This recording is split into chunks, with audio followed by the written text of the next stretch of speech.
Gece düşüp şehre ışıkları yanır her yan. Ümmü derya küçelerde dostlarla verir. Salam yollar uzun küle esir mahnı. Gelir uzaktan birden siren seslenir eşidilir.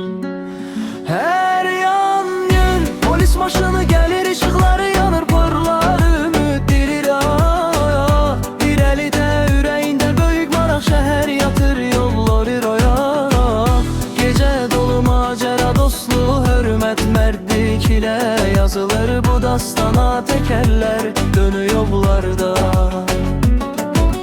asfalt parlayır, gece ümmüt derya bakır.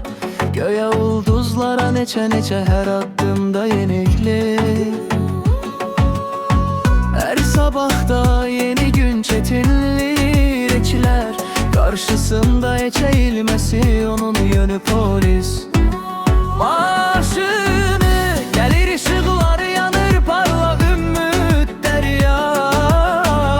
Bir eli de yüreğinde büyü marak, şehir yatır yollar oya.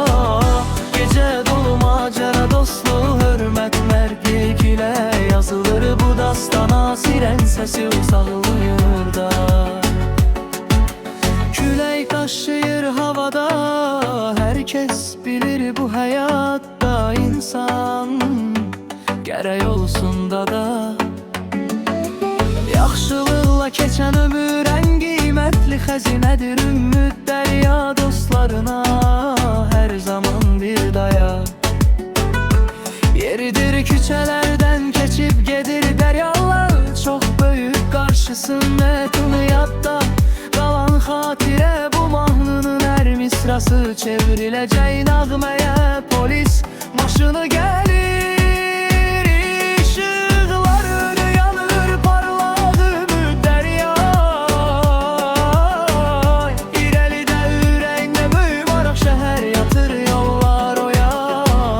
Gece dolu macera, dostluğu, hürmet, mertlik ile yazılır bu dastana. Siren sesi uzaklarda yanırlar.